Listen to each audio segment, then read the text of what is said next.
Well, it looks like the fans have had enough of Towanda Braxton and Trina Braxton, calling them the most unliked and the least talented of the Braxton sisters. And what the heck is social media saying about these two other than cancel the show? Get these people away from me. And Towanda is a thief, and Trina is a woman that's going to protect her man at all costs. But one thing we did learn about these ladies is they are definitely male centered.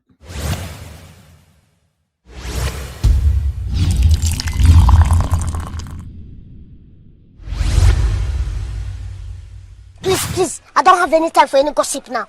Eh? Yes. Male-centered women are a danger to their families, presently and for generations to come. They are complicit in their male counterparts' dangerous behavior, therefore, they are just as bad as the abusers. Trina Braxton is male-centered, and Tamar's sexual abuse is the product of being raised by and around women who are male-centered as well. So during this sit down with the Braxton sisters that we see shortly after Towanda drops this bomb that Tamar allegedly slept with one of Toni Braxton's exes, you see Trina give off this sly smirk. And a lot of people are questioning and wondering why she did that. Here's my takeaway about it. I did not like her response during that moment, nor did I appreciate Towanda deflecting when talking about the cease and desist. Because at the end of the day, Tamar bringing up the cease and desist was in regards to her talking about her niece Ashley's sexual assault on her podcast.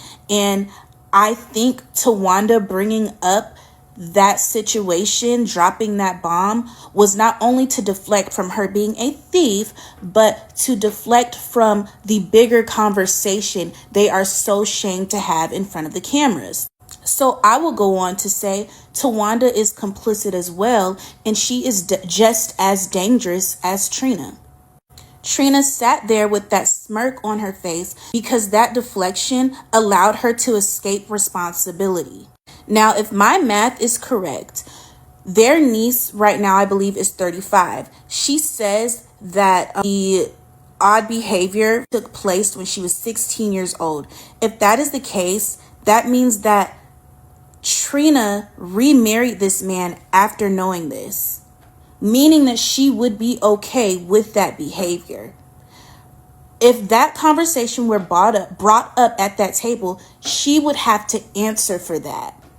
The reason male-centered women are a danger to their families is because when you sit there and you're complicit with sexual abuse, physical abuse, etc. from your male counterparts and your male family members, it causes this. People feeling like they have to withhold that happening to them and then carrying this secret and harboring that trauma and then moving forward to the next generation with that trauma still tucked inside of them. You also have to realize that your children see your behavior, and believe it or not, they pick it up like a sponge. When you see your mom being okay with this and saying, you know what, we'll just keep it in the family. We'll keep this to ourselves. We can't let people see that our family is broken or this and that. He didn't mean it. That's just your uncle. He plays like that every now and again, etc., etc. When you see that, when you pick that up from your parents, you go on and you become the parent that was complicit in that as well. And guess what happens? You are now a danger to your younger generation. Being raised in a household where they were taught to keep family secrets tucked inside and not hold these abusers accountable is why their niece was subject to behavior. Now, I am not sure that Tamar's mom was aware of what was going on, of the sexual abuse that she was experiencing amongst family members. So I can't say I will hold her accountable in that regard, but I'm no stranger to how a lot of Black families work, especially a lot of Black Christian families and their ideals of forgiveness and grace. So I'm not going to say that her mom knew about it and was necessarily complicit in it. I also do not absolve the father of being equally responsible for where the family is now. I just want to make that very clear. Just at this moment, I'm talking about male-centered women. But I think I do have this idea that in families, people know something is up, but you kind of set that standard for your kids to feel like you are not a safe space to tell them these things. There is a underlying reason why Tamar held that secret in, and it's probably because she was not made to feel like she had a safe space to go to within her family, because she has been raised amongst male-centered women. So yeah, all in all, Trina's face really disgusted me at this sit down, because at the end of the day, let's talk about what really matters. Why was your then husband texting your 16-year-old niece? Why did you think this behavior was okay enough to remarry him? Why are you trying to protect his name and not empathize with your niece? Why, as an adult, weren't you doing what needed to be done to protect your niece from this? Why were you not disgusted by this behavior? Why is that okay with you? And Towanda, why are you okay with sitting there and retelling the story and trying to paint your sister Trina as if she was the victim when there was a whole child involved in this? I don't care who a consenting adult was sleeping with. I actually don't care who Tamar fucked. If it was an adult who consented to it, I don't give a damn. Let's talk about the pet ex-husband and get that smirk off your face, because it's nothing funny about it. And when you as a mother, a matriarch, show complicity in this type of behavior with sexual abusers in your family, in later generations, this is the divide it causes. Look at how that behavior breaks up and causes tension in a family. This is what happens when you have to hold in family secrets to keep up appearances. Eventually, it all comes crumbling down. And why? Because somewhere there is a woman complicit in that pedophilic behavior. Let's stop talking about the bullshit and let's get to talking about what really matters. And that is why I am on Tamar's side. I am siding with the woman that empathizes with the girl who was sexually assaulted as a teenager, because she is on the right side. She is protecting a child. And I wholeheartedly believe that as an adult, it is your responsibility to protect children, even when they are not your own. And that's where I stand on Trina and that smirk on her face. Also, I knew Trina was male-centered from that earlier season when she was telling her sisters that she gave an oral transaction and she didn't get anything in return. Why are you saying this out loud? Why are you proud of that? Why are you proud of being a warm hole for a man and getting nothing in return? You should never, ever, ever like a dick that much that you're doing that and then speaking about it. Take that to your grave like you want people to do about your husband's alleged sexual creepy ass behavior. So Wanda, how long was Tamar allegedly sleeping with Tony's ex-husband, and why did you decide to drop it now at this table after being called out? You know, I did not want to get into the jealous things with you. Like, I know siblings have their issues. I mean, my parents, my mama specifically, like, raised me and my sister to, like, actually get along. Not just support each other blindly. But I know siblings have their issues, but this is dark. Because you knew that whole time and decided to drop it at that table, at that moment. That's when you decided to drop. So how long did you know? Why was it only relevant when you were being called out for your bullshit? Towanda, she should have stayed with Andre. Because her husband that she just married, from what I can see, he really ain't no better than Andre. Andre, at least he did keep the kids and stuff. They kids. why your sister had to put down your down payment and you got a whole man with you. Tamar a better sister than me. Cause baby, I wouldn't have put a dime. A dime, you laid up there? You laid up there with the toupee man? Baby, I wanna give you a dime. I done said you better go get the toupee man to give you some. I'd have been too ashamed. I'd have been too ashamed to ask my sister for a down payment. And I'm laid up there with a whole man every night. Now, go get Andre back. Take Andre back, Towanda. Tamar being a lot to handle most of the time. I definitely do feel like Towanda is jealous and was being manipulative and set her up when it came down to this whole wedding, asking her to be the maid of honor. And the main reason why I even feel like Towanda is jealous of Tamar is because I seen a video on my For You page a couple of days ago of Towanda, Tamar, and 𝐬𝐮𝐬𝐿 basically sitting down having a conversation, and it looked like it had to be in like the early 2000s, late 90s, and Tamar was expressing how she felt like Towanda felt some type of way towards her for getting her own record deal, because I don't know if y'all even know or remember, but basically Trina, Tamar, and Towanda had their own group, and Tracy wasn't a part of it. And this episode was before their recent episode when Tracy was alive. And after Tamar finished expressing herself, Towanda basically looked her dead in her face and told her that she basically wants her to let her know what's going on. And I feel like that's the issue that we have right here, because it was the same way when Tamar and Vince got their own show. And I feel like it was the same way when Tamar finally got that record deal that she was looking for. I would need Towanda to find something that's her speed instead of leeching off of everybody, because respectfully speaking, everybody down to Tracy had something going for themselves. And they even tried to make Tracy seem like the wannabe when she really wasn't. Everybody was working, no shade. What was Towanda doing besides leeching off everybody? Like, it really got to a point where her and her kids and her husband had to stay with Tamar. And she didn't like the fact that Tamar was giving her like input on her relationship. If that's the case, move out, which I'm glad she did. But it's just like, you can't sit here and put people in your business and then feel some type of way. But let's keep moving on, because there's more that I really want to talk about. But Tamar and Tony had their singing stuff going on. Trina had like her bar situation going on. Like, she does like her cooking stuff. I don't even think she has that bar that she had on the Braxton Family Values still.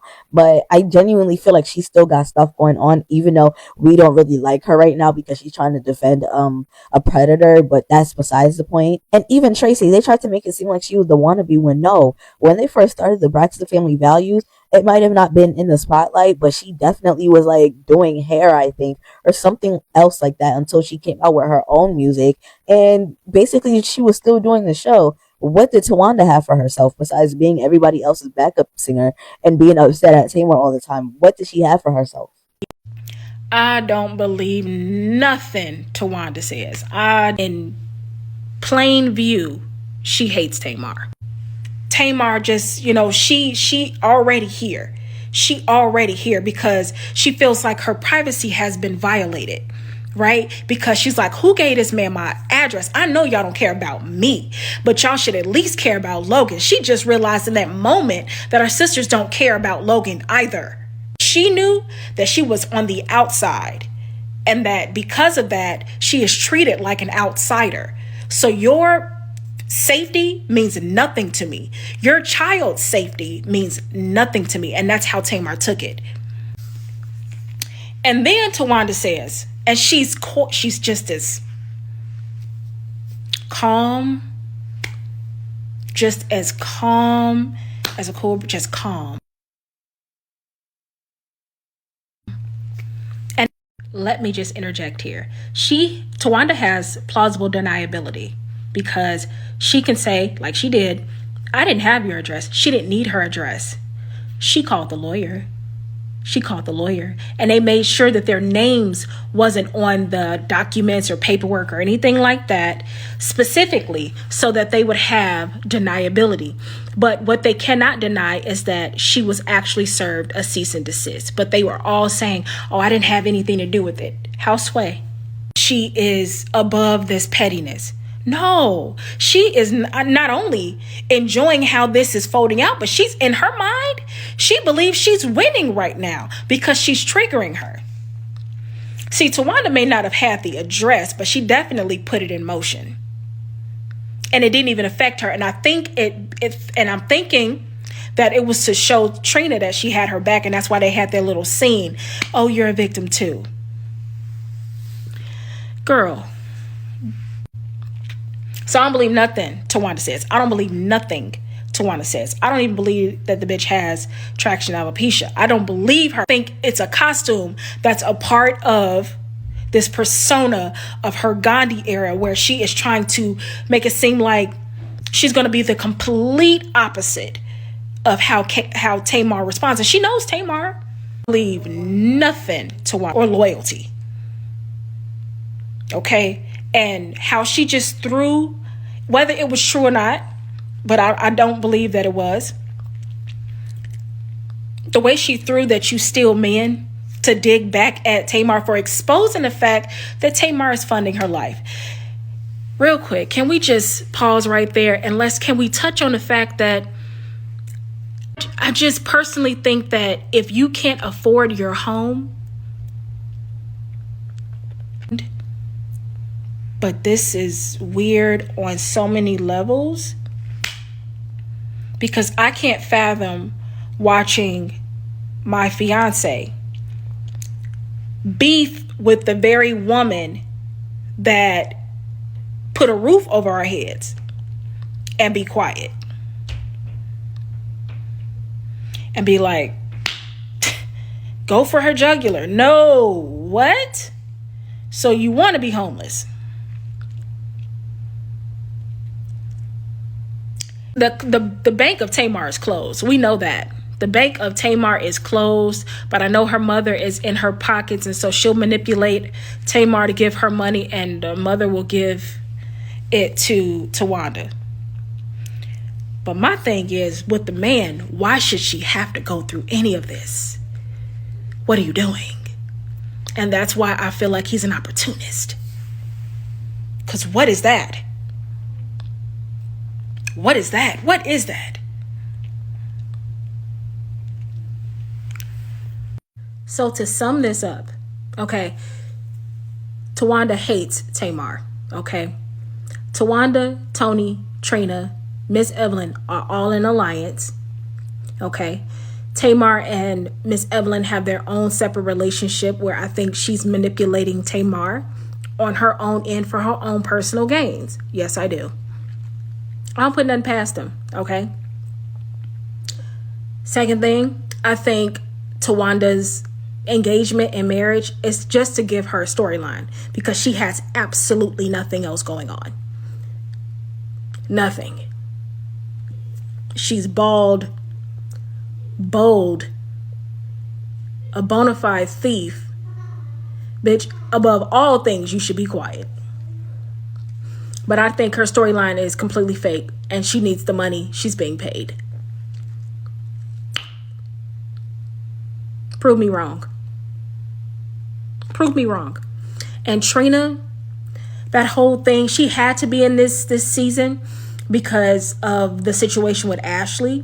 And they're trying to make it seem like this is what kicked off their issue with Tamar, but it's not. It's been going on since they were born.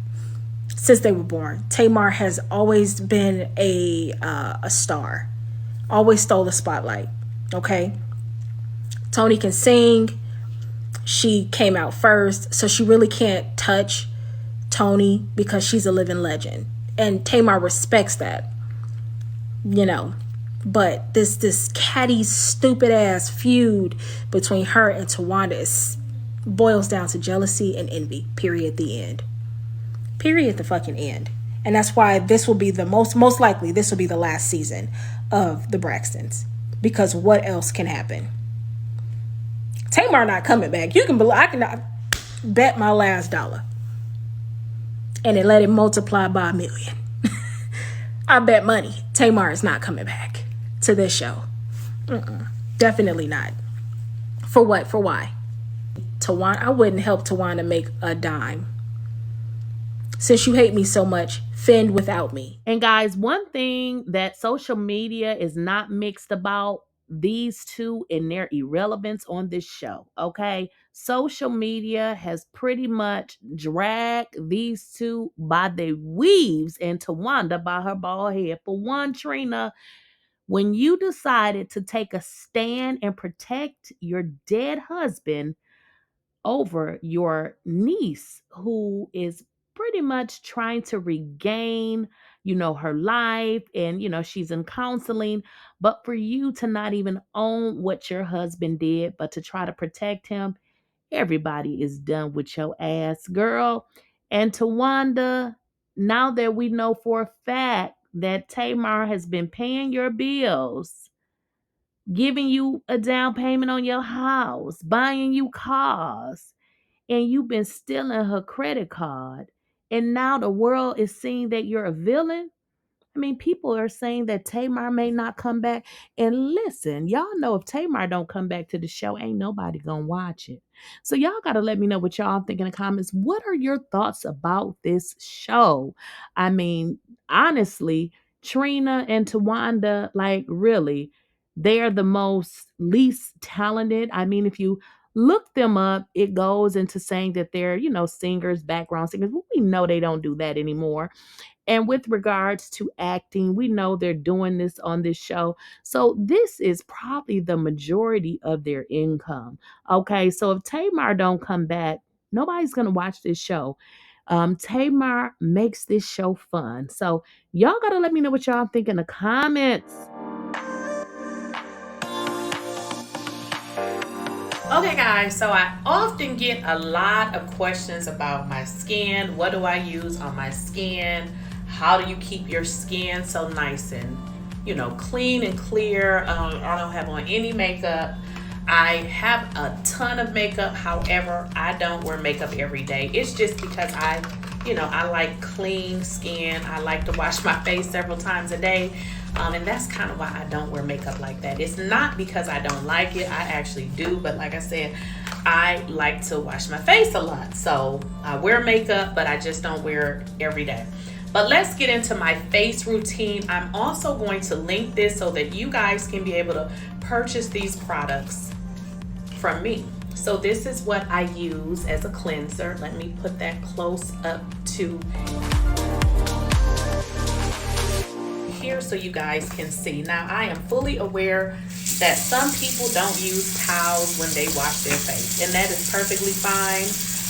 It's up to you. I'm old school. I need to be able to rub my face and see the dirt come off. That's just how I am. This is how I am. So I just literally take this cleanser that I just showed y'all. I'm going to put some on my towel just because I'm a towel girl. Some of y'all don't use towels. Hey, if you don't use a towel, that's up to you. But I'm going to put it on my towel here. And then I'm going to wet it because that's just how I do. That's what I do. And y'all do what y'all do. And I pretty much just wash this into my face.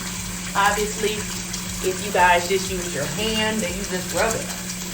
You just rub it. So now, what I'm going to do is I'm going to rinse it off. So now I have rinsed it off my face. The cleanser is off. I have rinsed, cleaned my face. Now I'm going to dry my face with the towel. Of course, make sure you're using a clean towel for your face. I'm going to dry my face as much as I can. That's all done. All right. Now I'm just gonna go backwards again. This is called the Resurface Refining Cleanser right here. Here's the box that it comes in, okay? So that is step one. Always use, you gotta clean your face, right? Now, the next thing that I do, and I don't think that this goes in any order. The first thing you just need to make sure is that you are in fact washing your face, okay? Now, the next thing that I do is I do the vitamin C glow serum. That's right here. I'm going to take it out of the box. This is what it looks like, okay? And now what I do is I take, and listen y'all, sometimes I use too much of products. Don't be like me, because you don't need but a squeeze, okay? This is all you need, okay? A squeeze. But me, this is what I be doing. 2 squeezes because I'm just extra like that, okay? So this, you're gonna put on your face, rub it. You don't need to put it on your lips. You don't need to put it on your eyes. You don't need to put it on your eyebrows. If y'all notice, I try to avoid my eyebrows, and that is simply because I have them done professionally. And when you put product on it, I notice that it makes them light. Now, if you don't get your eyebrows done, you don't need to worry about this. Now, this is the Vitamin C Glow Serum, okay? Vitamin C is really good for your skin. Now, as that dries, you will notice when you put that on, it's a little thick. Reason why I did not need to use 2 pumps, but like I told y'all, I am extra, and that's just what I do. So let that dry. Like right now, I can tell that it is totally dry. The next thing that I put on my skin is the eye cream. Right here. This is the eye cream. Put that on. Now this is for day. I know some of y'all probably wondering, eye cream, don't you put that on at night? I do have a regimen that I do at night, but for this video, this is a morning routine, and I told y'all I'd be a little extra with stuff, and I was a little extra with this eye cream because look at all this I got left.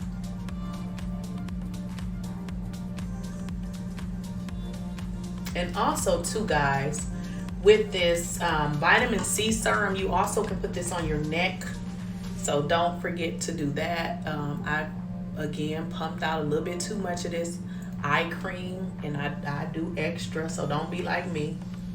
And that is pretty much what I do every day in terms of my face care. Again, I do not wear makeup every day. I love makeup. I have a whole bunch of it, but that is pretty much my skin routine every day. Now, of course, if you guys are wearing makeup, this is good for your cleaning your face. Obviously, if you're gonna wear makeup, there will be another set of things that you would need to do before you put on your makeup, as far as, you know, putting on you some kind of moisturizer, because when you put on makeup, it does typically, it can dry your skin, so you would have to add on a moisturizer. So this is, again, my routine for my everyday look. I'm going to link these products so that you guys will be able to directly purchase these items, and they come very fast. The warehouse, I believe, if you're in the South, is in Miami, Florida. Don't quote me on it. Products come really, I know the products do come really fast. And again, I'll clip this in my video, so hopefully this helps. And I will see you guys in the next video, in which I will tell you about my nighttime routine.